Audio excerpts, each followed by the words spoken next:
شادی کرنا ہوتا ہے تو ہم تمام چیزوں کو بھلا دیتے ہیں. ہم ضرور پہلی صف میں نماز پڑھ رہے ہوتے ہیں, ہمارے چہرے پر داڑھی ہوتی ہے, ہم علماء سے ربط رکھنے والے ہوتے ہیں, لیکن شادی کا جب موقع آتا ہے تو ہم دنیا کے تمام انسانوں کو دعوت دیتے ہیں, تمام انسانوں کو دعوت دیتے ہیں, لیکن ایک شخص کو بھول جاتے ہیں. وہ شخص ہے جناب محمد رسول اللہ صلی اللہ علیہ وسلم کو بھول جاتے ہیں. یہ چیز سمجھنے کی ہے, اس چیز پر غور کرنا ہے کہ بنیادی باتوں پر توجہ دیں اور ان باتوں, ان خرافات کو, رسومات کو, بدعات کو, فضول خرچی کو ختم کریں, فضول خرچی کو ختم کریں اور ایمانیات پر, اسلامیات پر اپنے آپ کو جمانے کی کوشش کریں اور اپنے بچوں کو مکتب بھیجیں. اللہ رب العزت آپ کے تمام یہ جو آپ نے پورا انتظام کیا, آپ کے انتظام ماشاءاللہ قابل تعریف ہے. ان بچوں کے لیے آپ نے اس پروگرام کو سجایا. آپ حضرات اسی طرح طے کریں کہ انشاءاللہ پورے گاؤں کو جوڑیں گے, پورے گاؤں کو دیندار بنائیں گے, پورے گاؤں کو ایک دینی ماحول بنائیں گے, بھائی چارگی کا ماحول بنائیں گے.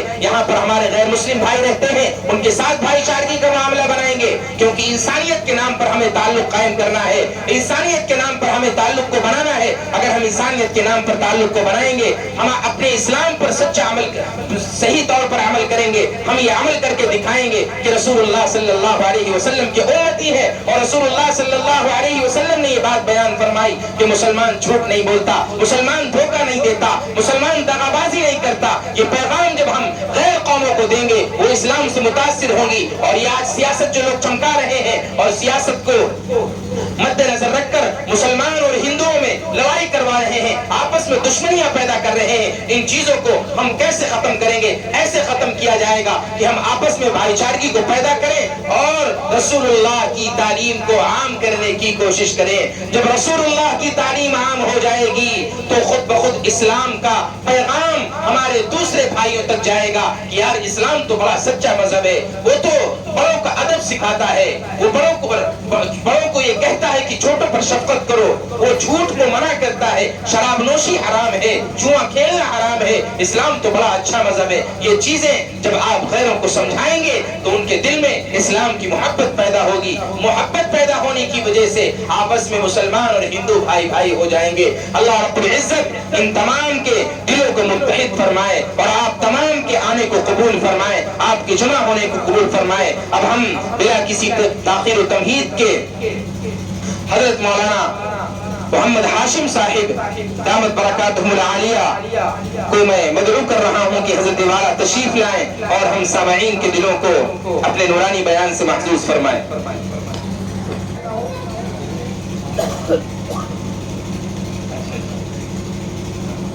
محترم جناب مولانا محمد آصف صاحب ساقبی ان کے لیے انعامات بھی لے کر آئے, ہدیے بھی لے کر آئے. اللہ قبول فرمائے, اللہ قبول فرمائے. ایک ٹفن اور ایک جوڑا 500 روپے بھی حضرت مولانا کی طرف سے اللہ قبول فرمائے.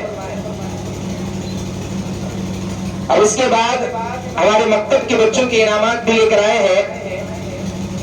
ایک لائن سے نام پکارتے جائیں گے, بچے اٹھ اٹھ کر آتے جائیں اور انعامات لیتے جائیں.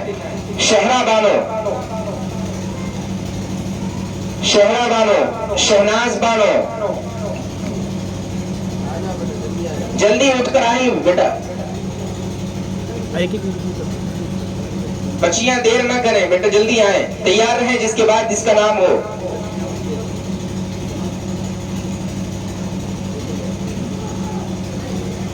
شہناز بانو, شاہرون بانو,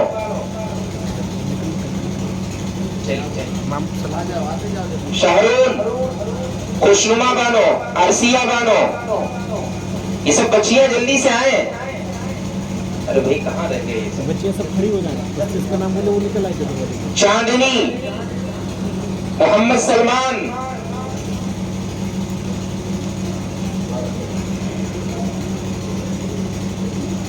ثانیہ, جلدی جلدی, فاطمہ بانو, راضیہ بانو, محمد ذاکر, محمد ساحل,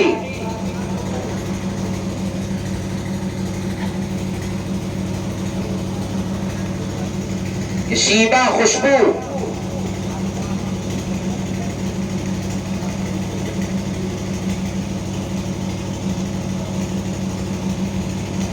فاطمہ, مشاہد, محمد زاہد، محمد ادریس، محمد شارق، یہ سارے بچے جن کا نام بولا گیا اٹھ کر آ جائیں. مہرون،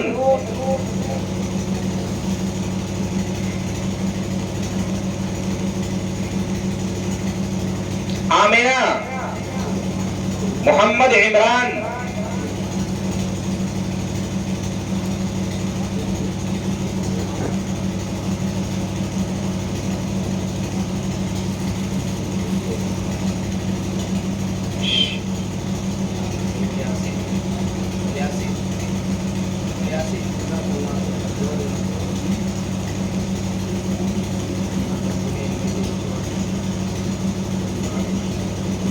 شارق،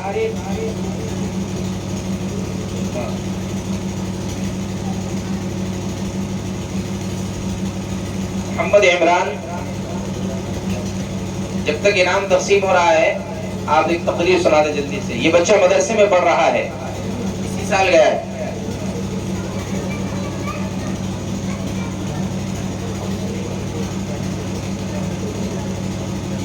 انعامات والے بچے انعامات لے کر جاتے رہے یہاں سے. ہر ایک بچے کو. السلام علیکم ورحمۃ اللہ وبرکاتہ. الحمد للہ کفا والسلام علی عباده الذین اصطفى. اما بعد فقد قال اللہ تبارک وتعالی فی کلامہ المجید: اعوذ باللہ من الشیطان الرجیم ان الارض یرثها عبادی الصالحون. بلا صبح ہمارے نیک بندے زمین کے وارث ہوں گے. جب سر میں ہوائیں طاعت تھی، سرسبز شجر امید کا تھا. جب سرسر عصیاں چلنے لگی، اس پین نے پھلنا چھوڑ دیا. اللہ کی راہ اب بھی ہیں کھلے، آثار نشا سب قائم ہیں. اللہ کے بندوں نے لیکن اس راہ پہ چلنا چھوڑ دیا. ذرا آپ اس جوانے کا تصور کریں. ایک تنہا 40 سالہ انسان نے اسلام کی آواز بلند کی اور صرف 23 سال میں وہ آواز اتنی دور پہنچ گئی کہ تاریخ اس کی مثال دینے سے قاصر ہے. اور ابھی ایک صدی بھی نہ گزری تھی کہ ایک انقلاب رونما ہو گیا. جو غریب تھے وہ امیر ہو گئے، جو بیچارے چرواہے کہلائے جاتے تھے وہ مسند اقتدار پر متمکن ہو گئے. جنہیں دنیا والے ان پڑھ بدو کہا کرتے تھے، ان کا سیل و رما اتنی تیزی سے بڑھا کہ 4 دانگ عالم پر ان کی تہذیب و تمدن کا ڈنکا بجنے لگا. جو تعلیم و تہذیب میں پچھلی صفوں میں تھے وہ امام بن گئے. انہوں نے یہ ثابت کر دیا کہ قرآن کے یہ اعلان اپنی جگہ درست تھا: ان الارض یرثها عبادی الصالحون. بلا صبح ہمارے نیک بندے زمین کے وارث ہوں گے. مسلمانوں کے عروج کی داستان اتنی دلچسپ، حوصلہ افزا اور روح پرور ہے کہ آج ان کو پڑھ کر روٹے کھڑے ہو جاتے ہیں.